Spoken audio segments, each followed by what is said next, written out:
और जैसे कि आपको पता है कि हम हमेशा एक जीनियस शख्स का इंटरव्यू करते हैं कि जो कि अपनी फील्ड में बहुत जीनियस होता है।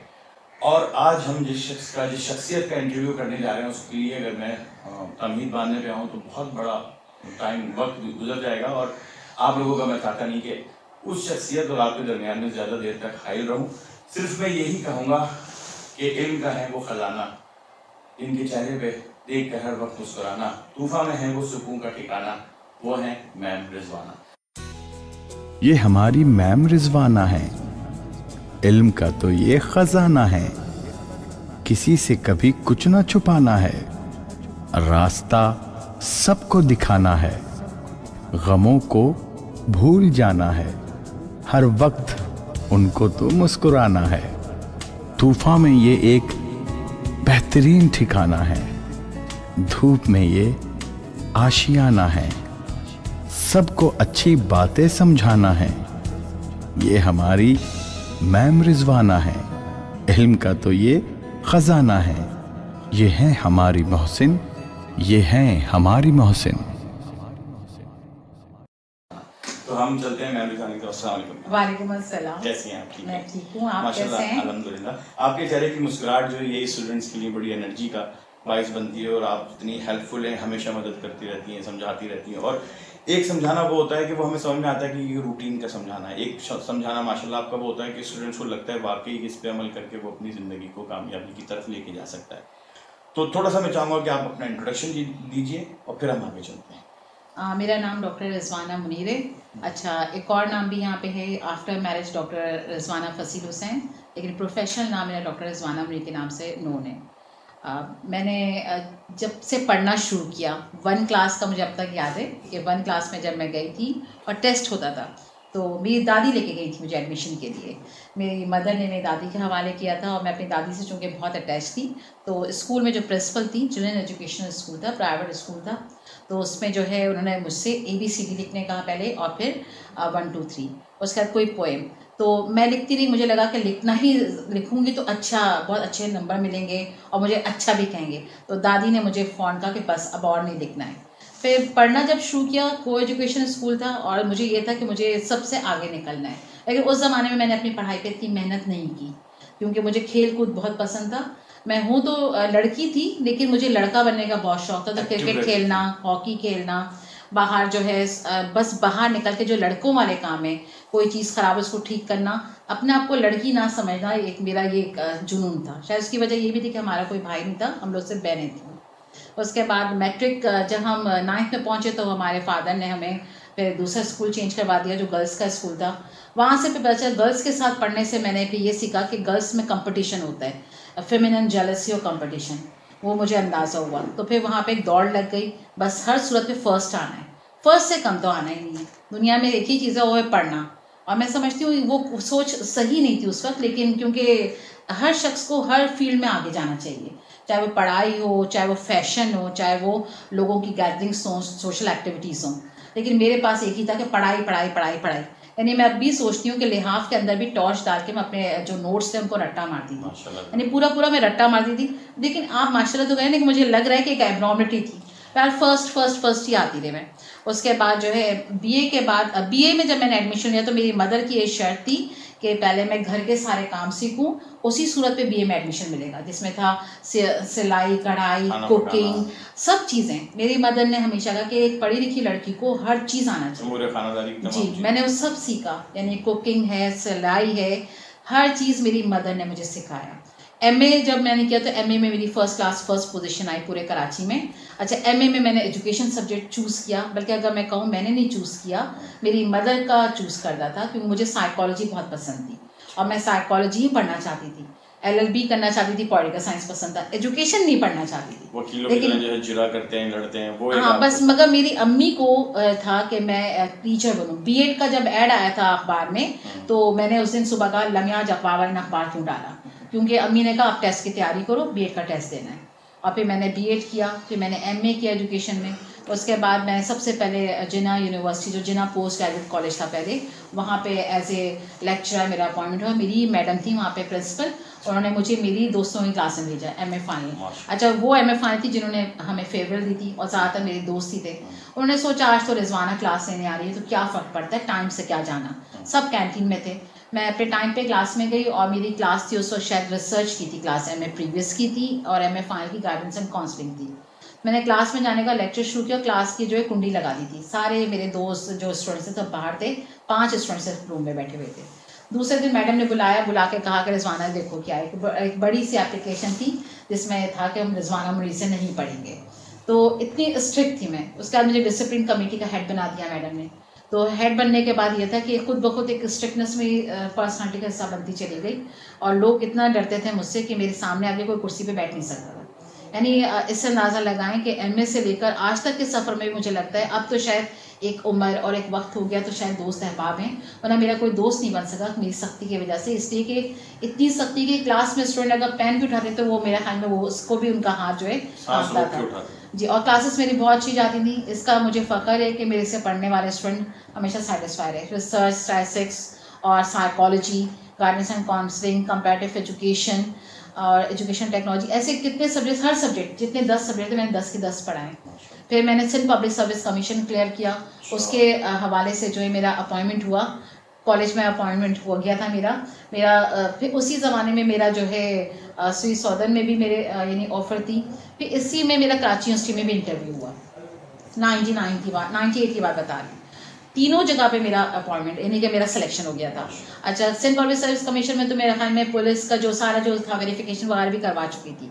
फिर मैं अपने हर काम में अल्लाह से मशवरे को बेहतर समझती हूँ। मैं अपने किसी भी काम को शुरू करने से पहले ये पसंद करती हूँ कि मुशावरत और अल्लाह ताला से मुशावरत जिसे इस्तिखारा करें वो करती हूँ। तो मेरे लिए बेहतर ये अल्लाह ताला ने शायद चूज़ किया था कि मैं कराची यूनिवर्सिटी को चूज़ करूँ, तो मैंने वो डिक्लाइन किया सिंध पब्लिक सर्विस कमीशन को और उसके बाद मैंने कराची यूनिवर्सिटी को चूज़ किया। फिर यहाँ पर आई हूँ।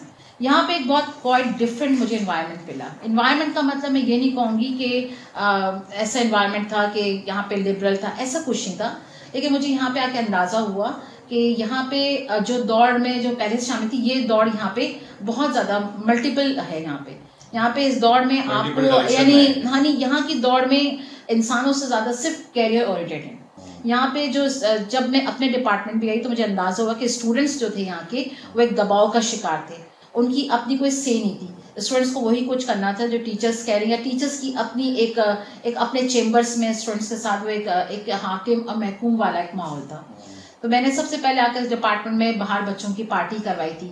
उनको था कि पार्टी क्योंकि सिर्फ पढ़ाई ज़रूरी नहीं होती, हर इंसान के लिए पढ़ाई के साथ, क्योंकि ये मैंने अपनी लाइफ से सीखा कि पढ़ाई के साथ उसको कुछ ना कुछ रिक्रिएशन की भी ज़रूरत है। वो रिक्रिएशन उसके अंदर क्रिएटिविटी बढ़ाती है।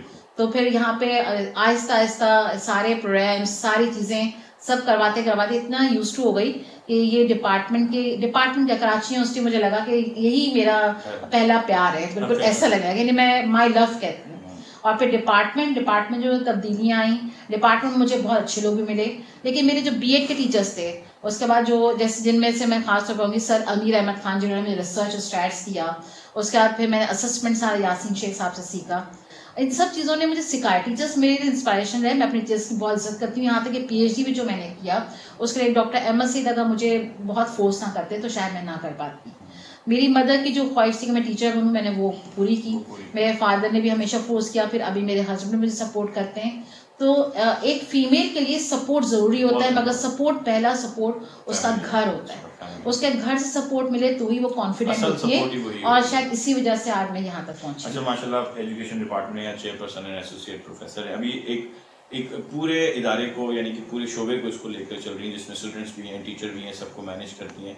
और आपकी शख्सियत के बहुत सारे पहलू हैं। भी आपने सख्ती का पहलू बताया कि बहुत सख्ती, लेकिन मैंने जो ऑब्जर्व किया है कि आपके अंदर एक बहुत सॉफ्ट हार्टेड जो है हेल्पफुल, एक मुआवनत के लिए हर वक्त तैयार रहना है, स्टूडेंट्स की परेशानी को हल करना। क्योंकि एक अच्छे एडमिनिस्ट्रेटर के लिए, एक सुपरवाइज़र के लिए सबसे इम्पॉर्टेंट चीज़ यही होती है कि वो एक ऐसा साजगार माहौल पैदा करे कि जिसमें उसके टीचर, उसके स्टूडेंट्स, वालिदैन और इवन सोसाइटी उन तमाम प्रॉब्लम्स को वो देखे और उनके लिए ऐसा माहौल दे कि वो आकर अपने मसाइल प्रॉपर डिस्कस करें।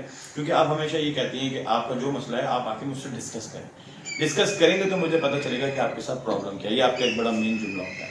अच्छा, ये एक तो ये पहलू हो गया कि आप कोशिश करती हैं कि जिसके साथ प्रॉब्लम है बगैर किसी बायसनेस के या बगैर किसी खास एक कहते हैं मराद दिए बगैर हर किसी के साथ यकसा सा सलूक रखती हैं कि उसकी जो प्रॉब्लम है वो उसके लेवल पे जाके हल की जाए। एक तो ये पहलू हो गया। दूसरा मैं देखता हूँ कि माशाल्लाह आपकी जो क्लास मैनेजमेंट है वो बड़ी स्ट्रांग होती है कि आज मास्टर्स के जो स्टूडेंट्स होते हैं वो प्रोफेशनल स्टूडेंट्स होते हैं, अपनी प्रोफेशनल लाइफ में बहुत काम कर रहे होते हैं। उनके लिए टीचर्स के लिए उनको हैंडल करना मुश्किल होता है।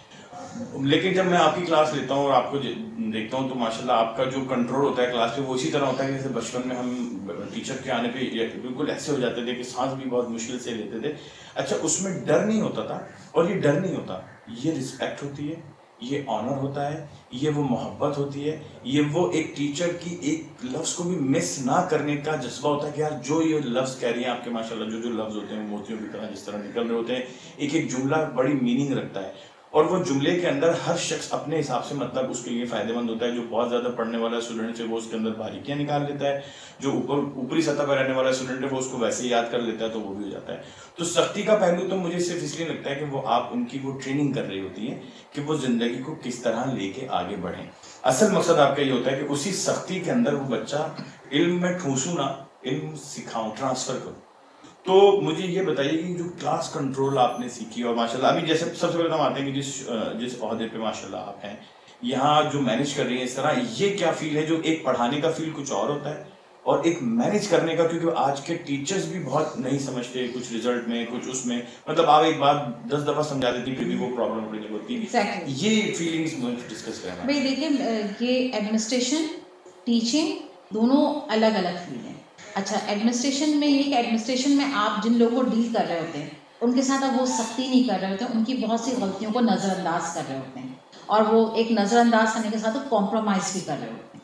अच्छा, जहाँ तक फिर टीचिंग में आते हैं, टीचिंग में आने के बाद स्टूडेंट जो है, स्टूडेंट एक लफ्ज़ जो है शागिर्द, लेकिन शागिर्द जो है सबसे पहले आपकी वो औलाद के जैसा है। आप जब उसको कोई बात कह रहे होते हैं तो आपके जहन में होना चाहिए कि आप ये अपने बच्चे के लिए भी बेहतर समझते, क्या आप उससे क्या दुश्मनी पाल लेते, क्या आप उससे हसद करते, क्या आप उससे बदला लेते? आप यकीनन अपने औलाद के साथ ऐसा नहीं करते। जब आप अपनी औलाद के साथ नहीं करते तो ये हमारे रूहानी बच्चे हैं। और मौलम का एक रुतबा ज़्यादा होता है। बिल्कुल, और मौलम जो है नबी करीम सल्लल्लाहु अलैहि वसल्लम को जो है मौलम बना के भेजा गया, और उनको जब बना के भेजा गया उन्होंने कभी सख्ती की? अगर उनको सख्ती करनी तो ताइफ में जब उन पे पथराव हुआ तो वो बद्दुआ कर देते, और नहीं किया। अच्छा, इसका मतलब है कि हम उनको जब फॉलो कर रहे हैं, क्योंकि ये पेशा नहीं है, मौलमी पेशा नहीं है, मौलमी एक रूहानी वदियत करदा एक ऐसा ओहदा है जो आप ट्रांसफ़र कर रहे हैं, और ट्रांसफ़र सिर्फ आप एक इल्म कर रहे हैं जिसमें आपकी पूरी तरबियत शामिल है, शख्सियत के तमाम पहलू के। जब आप एक बच्चे का सख्ती करेंगे तो वो बच्चा कैसे उस चीज़ को सीखे? वो तो उससे इरिटेट हो जाएगा, पीछे हटने लगेगा। हालांकि कभी कभी मुझे लगता है बिल्कुल वो सख्ती के साथ वो सीखेगा, लेकिन वो चीज़ को भूल जाएगा। जबकि आज की अभी की जो हमारी नस्ल है वो ऐसी नस्ल है कि उनके अगर प्यार से भी कोई चीज़ समझाते हैं तो उसको भी बहुत जल्दी अपने ऊपर नहीं एप्लीकेबल कर रही है, वो इस रूम तक तो करती है, बाहर जाके नहीं कर रही है। जब तक उसको प्रैक्टिकल आज के दौर के हिसाब से मैच करके इंटीग्रेट करके बताया ना जाए। हाँ, और आज के बच्चे जो हैं, आज के बच्चों का सबसे बड़ा अलमिया ये है कि वो आज के बच्चे रिस्पेक्ट के लफ्ज़ मायने नहीं समझते।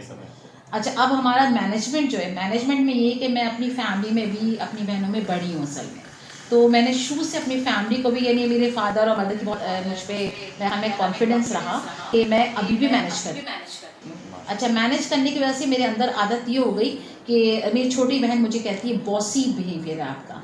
अच्छा, जबकि बॉसी बिहेवियर नहीं है मेरा, ये एक मेरी शख्सियत का हिस्सा बनता चला गया। मेरे हस्बैंड भी अक्सर कहते हैं कि मैं आपका स्टूडेंट नहीं हूँ। अच्छा, अब मेरे फादर भी कभी भी इरिटेट कर देते, अब उन ये नहीं हो जाते मेरे बोलने के अंदाज से।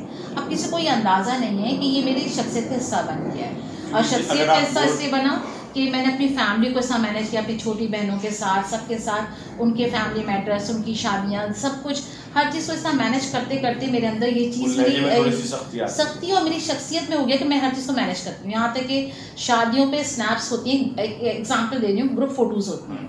अच्छा, ग्रुप फ़ोटो में भी मैं जो है अरेंज करके सबको बैठाती हूँ। अभी भी मेरी भांजी की रिसेंट शादी, तो मैं अभी अपने सिस्टर से डिस्कस करी थी कि मुझे अजीब भी लगा, फिर वहाँ पे भी सबको अरेंज करके बिठाया।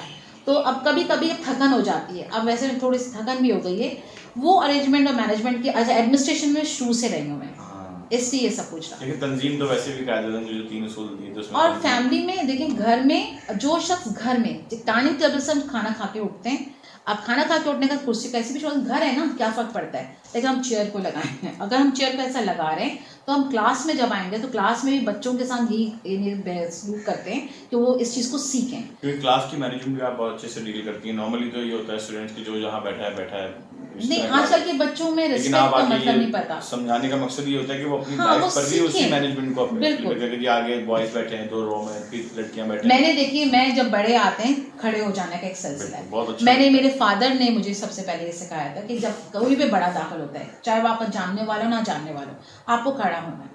अच्छा, मैंने वही चीज़ सीखी, फिर मैंने अपने टीचर से सीखी, फिर मैं अपने बच्चों को क्यों ना बताऊँ। अगर वो नहीं सीखना चाहते, वो उनकी मर्जी है, मैं तो अपनी कोशिश करूँगी और जब तक मैं जिंदा रहूँगी मैं कोशिश करती रहूँगी। आप अपने हिस्से का काम तो करके जाएं ताकि ये रोशनी फैलेगी तो फिर इंशाल्लाह आगे बढ़ेगी। हमारे टीचर्स हैं, अच्छा इसमें खुद बच्चों का नहीं है, स्टूडेंट्स का नहीं है। असल में जैसे स्टूडेंट्स वक्त के साथ तब्दील हुए, टीचर्स भी तब्दील हो गए। वो इन चीज़ों को इंपॉर्टेंस देते, वो स्टूडेंट्स के साथ जाके बैठ के खाते पीते हैं, सब खाना पीना मना नहीं है, लेकिन देखिए हर एक रुतबा है। एक रुतबा है, जब आप वो लिमिट खत्म कर देंगे तो फिर रिस्पेक्ट कैसे होगी। क्योंकि अगर आपका स्टूडेंट आपसे हंसी मजाक कर रहा है तो फिर नेचुरल बात है, जब आपसे हंसी मजाक करेगा, जब आपको यार कहेगा, जब आपके साथ चाय पिएगा, आपके साथ कैंटीन में बैठेगा या आपके साथ वो फ्रीली बैठेगा या कुछ भी, तो उसके बाद वो आपको टीचर नहीं समझेगा, आपको रुतबा नहीं देगा। फिर वो चाहेगा कि जब मेरे इतने करीब में आ गया हूँ, क्योंकि उसके करीब आने का मकसद ही असल ये होता है कि मैं मराहत लूँ कुछ यकीनन, बिल्कुल। पुराने रिवायती तरीके एडमिनिस्ट्रेटर का तरीका होता था कि वो सबको सिर्फ यही अपनी मनमानी से काम कराता था। क्योंकि मुझे आज भी याद है कि मेरे फादर की उम्र माशाल्लाह 70 ईयर्स है, तो जो मेरे मामूजान भाई हैं वो मुझसे बहुत बड़े हैं, फादर से 10 साल छोटे होंगे 60, लेकिन आज भी अगर वो देख लें कि मेरे फादर आ रहे हैं सिगरेट पी रहे होते हैं, वो फेंक देते हैं। 60 साल की उम्र में भी वो उनके सामने नहीं पीते। तो ये एक रिस्पेक्ट होती है और ये अच्छा लगता है। ये हमारी इक़्तिदार है, हमारी तहजीब है कि जो हमें बुजुर्गों से सीखने को मिली है, हमारा मज़हब हमें बिल्कुल। देखिए सबसे पहले हमारा, देखिए हम लोग अगर दीन इस्लाम को फॉलो करते तो हमारे मज़हब में पहले तो मुरव्वत, इखलाक, शफ़क़त, 80% इखलाक पे हमारा मज़हब। और जब 80% इखलाक में, तो इखलाक का मतलब ये नहीं कि हर एक के लिए ओके कर रहे हैं, उनको आप सिखाएंगे। और जब तक आप बच्चों कहते हैं ना कि खिलाओ सोने का निवाला मगर देखो शेर की निगाह से, इनको डांटना डबटना, चाहे मेरे टीचर्स हों, चाहे वो स्टाफ हो, चाहे मेरे दोस्त अहबाब हों, इसका मतलब ये तो हम दिल में दुश्मनी पाल रहे हैं। इसका मतलब ये तो हम उनसे प्यार करते हैं, जब भी तो हमको टोक रहे हैं, रोक रहे हैं। और हमारे तो दीन की इब्तिदा ही इक़रा पढ़ने के लफ्ज़ से ही, तो उसमें सबसे इम्पोर्टेंट चीज़ इल्म और फिर उसके बाद। और आजकल के बच्चों के जो आजकल है, आजकल का मतलब ये आजकल नहीं, आज से 10-15 साल हम काउंट कर रहे हैं, उनको पढ़ने का शौक खत्म हो गया। मोबाइल्स हैं, कह सकते हैं कि इन सब चीज़ों ने बच्चों को इससे दूर किया, लेकिन मैं इनको इतना इल्ज़ाम नहीं देती। ये पेरेंट्स पे, घर वालों पे डिपेंड करता है कि वो बच्चों को कितनी फैसिलिटी देते हैं। वो देखिए, दुनिया में अल्लाह ताला ने इंसान को सबसे पहला जो सबक दिया शैतान के और आदम अलैहिस्सलाम के सजदे से, वो था ही अदब का।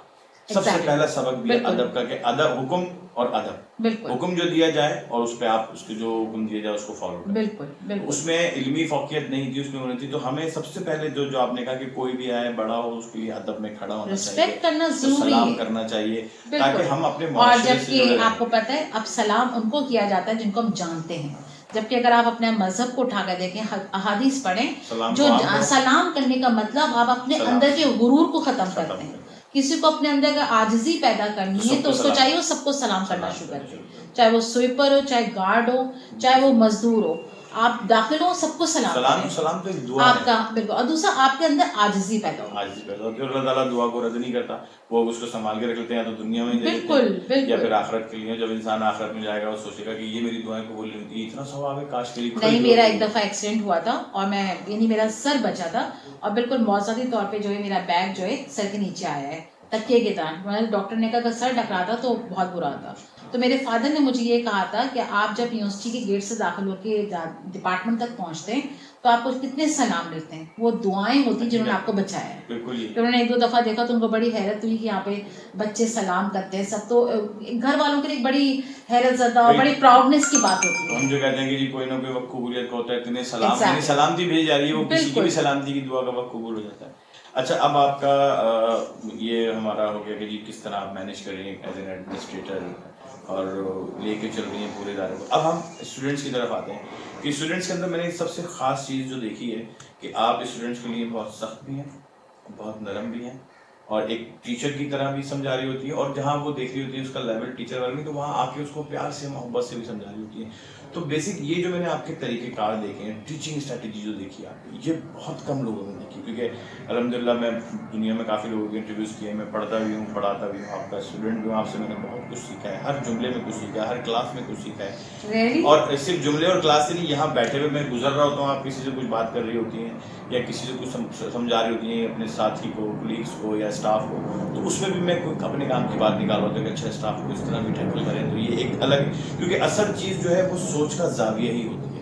आप देखें ना, अगर आप परेशान होते हैं, बहुत ज़्यादा परेशान हैं आप, और आपको सोच रहे हैं कि यार ये मसले हल नहीं हो सकते, ये मैं कर नहीं सकता, ये हो नहीं सकता, और आपका कोई पुराना दोस्त मिल जाता है, आप उसके साथ लेजर टाइम गुजारते हैं, आधे घंटे पुरानी बातें करते हैं। अच्छा, वो बातें जो हो चुकी हैं, उन बातों को हम चेंज नहीं कर सकते, उन बातों को करने से कोई फायदा नहीं, लेकिन वो बातें करते हैं, यार हम बचपन में ऐसा करते थे, ये करते थे, मिलते थे जुलते थे, वो आप बिल्कुल रिफ्रेश हो जाते हैं, ताज़ा हो जाते हैं। फिर आप बोलते हैं मुश्किल है ऐसी की तैसी, वो तो मैं यूँ हल कर लूँगा, सब कुछ वही होता है, सिर्फ सोच का जाविया चेंज होता है। तो ये जो स्टूडेंट्स को जिस तरह आप टैकल करती हैं, ये खुद आपकी अपनी रिसर्च है या किसी टीचर से इंस्पिरेशन है, या ये इतनी सारी जो, मतलब मैं हर जाविये से मैंने कोशिश की कि क्लास में एंटर होने से स्टूडेंट को सिर्फ देखने तक, किसी के बात करने से लेकर उसकी मैनेजमेंट, उसका बैठना, उसका खड़ा होना, और फिर आप जो स्टूडेंट को चेक कर रही होती हैं उसका इंट्रोडक्शन लेती हैं, तो उसको, और फिर आप जो पहली दफ़ा उससे नोट करती हैं वो आपको आखिर वक्त तक याद रहता है, हर स्टूडेंट्स का नाम भी याद रहता है माशाल्लाह माशाल्लाह, और उसके साथ साथ ये भी याद रहता है कि फिर आप जब उसका पेपर लेती हैं, उसको चेक करती हैं, तो आप उसकी सिर्फ वो उस वक्त के लिखे हुए को नहीं देख रही होती,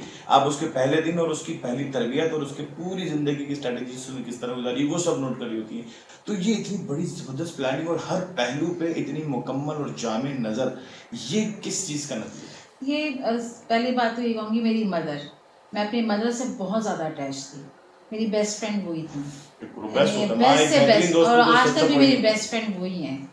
यानी वो अब इस दुनिया में नहीं है, लेकिन मैं उनसे बहुत अटैच थी, मैंने उनसे बहुत सीखा। मेरी अम्मी बहुत पढ़ी लिखी नहीं थी, लेकिन उनसे वो लिटरेचर पढ़ती थी, यानी मैं उनके लिए, जो मेरे फादर लाइब्रेरी से नॉवेल्स वगैरह लाते थे तो वो अलमारी के ऊपर रखते थे, तो अम्मी का ख्याल था बच्चों को नहीं पढ़ना चाहिए।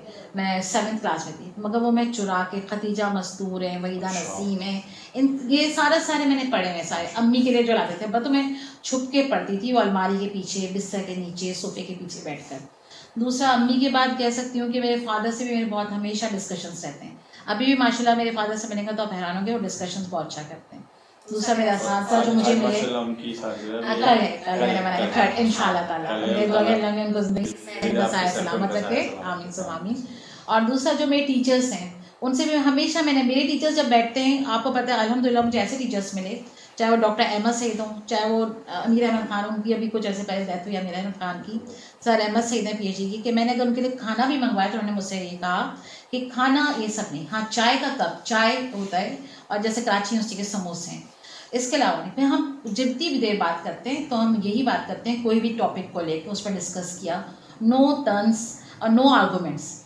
उसके बाद मैं कहूँगी कि अभी हालांकि मेरी शादी बहुत अरसे की नहीं हुई, रिसेंट हुई, मेरे हस्बैंड हालांकि आप उनसे मिलेंगे तो बहुत ज़्यादा आपको लगेंगे बहुत एज के हैं सब है, लेकिन वो उनसे भी डिस्कशन करते हैं, हम लोग बैठकर डिस्कशंस करते हैं।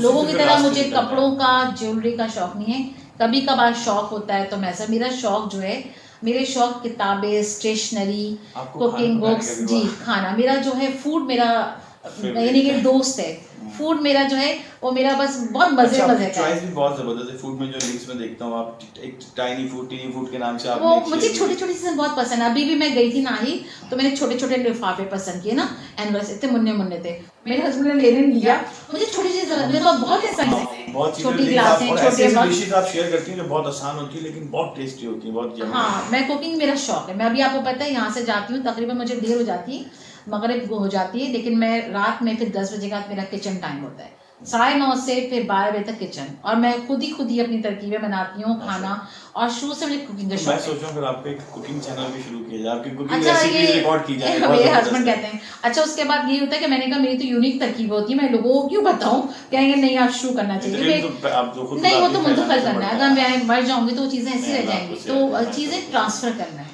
एजुकेशन का नाम क्या है? एजुकेशन जो है ट्रेनिंग और एडजस्टमेंट के साथ एक ट्रांसफ़र है, तो हम लेके एक शख्स अपने अंदर जितना खजाना रखता है, जो मिट्टी तले चला जाएगा तो खजाना तो दफन हो जाएगा, तो बेहतर है कि उस खजाने को याद बांट दे। उसी हवाले से याद रखा जाएगा कि हाँ, ये और उस फलाना खजाने को फैलता बांटेगा रहेगा। तो उसमें मजीद कमिटमेंट तरमीम होंगी और नए खजाने दरियाफ्त होंगे। बिल्कुल बिल्कुल। अच्छा, ये भी हो गया फैमिली का भी, आपने बताया कि आज भी आप मैनेज करती हैं, लेके चलती हैं पूरी सिस्टर्स। बिल्कुल, मेरी पूरी अभी भी जितने भी फैमिली प्रोग्राम्स होते हैं अल्हम्दुलिल्लाह मेरे ब्रदर इन लॉ हालांकि मुझसे बड़े हैं लेकिन बहुत कोऑपरेट करते हैं और मुझे प्रोटोकॉल देते हैं, यानी मेरे हस्बैंड के रहते हैं वो मेरी बात मानते हैं। मेरे फादर अभी भी सिस्टर्स जो भी प्रोग्राम्स होते हैं उनको तरतीब मैं देती हूँ अल्हम्दुलिल्लाह। माशाल्लाह, ज़बरदस्त। अच्छा, मैनेजमेंट भी हो गया, टीचर भी हो गया, इसके साथ साथ आप जो है जब देखती हैं कि कोई टीचर है या कोई स्टूडेंट है वो किसी प्रॉब्लम में, तो आप एक दोस्त के लेवल पे भी जाके उसकी हेल्प आउट करती हैं, उसको मशवरे देनी होती हैं, तो ये एक बिल्कुल एक अलग ही पहलू है आपकी शख्सियत का। इस पहलू को आप किस इसकी वजह ये मैंने आपको बताया कि मेरा पहला शौक और पहला प्यार क्या था, साइकोलॉजी था। तो मुझे साइकोलॉजी इतना ज़्यादा उस मेरे सारी चीज़ को आप इस पे अप्लाई करती हैं? हाँ, ये मैं साइकोलॉजी मैंने किताबों से नहीं पढ़ी, मैं आपको बता दूँ। मैंने अपने हमारे जिंदगी के टीचर तजुर्बात। थे नहीं तजुर्बात भी कह सकते हैं। दूसरा मैंने एमए में साइकोलॉजी में पढ़ाई थी प्रोफेसर ज़हीर अहमद सिद्दीकी ने। अच्छा, वो भी जब पढ़ाते थे वो किताब से नहीं पढ़ाते थे। उसके बाद साइकोलॉजी ये था कि जितना भी मैं जितने लोगों के साथ मिलती रही हूँ, जो किताबें मुझे किताबें डाइजेस्ट बुक्स सब पढ़ने का शौक़ है। मेरे पास पूरा एक रूम किताबों का है, मुझे बहुत शौक़ है। वो कि लोगों से जो मिलती हूँ वो हाथ जब मिलाते हैं, जब वो मुझे देखते हैं, जब सब मुझे आप बोलते सर्च करती हैं, हैं, जब वो नोट लुकमा लेते हैं, जब वो पानी पीते हैं, जब वो पेन पकड़ते हैं, जब वो कपड़े पता पहनते चलता हैं, है। उन चाहे कोई भी हो, चाहे मेरी सिस्टर भी हो, मैं सबको रीड करती रहती हूँ। ये मेरी हॉबी है। इस वजह से जब स्टूडेंट से कोई भी होते हैं तो वो तो बच्चे हैं, तो मुझे खुशी भी होती है और मुझे मेरा शौक भी है। तो नाज़रीन, हमारा इंटरव्यू चल रहा है, इस वक्त हम एक ब्रेक की तरफ चलते हैं और फिर दोबारा हाजिर होते हैं। जुड़े रहिएगा हमारे साथ। मैम रिजवाना हमारे साथ मौजूद है। Thank you.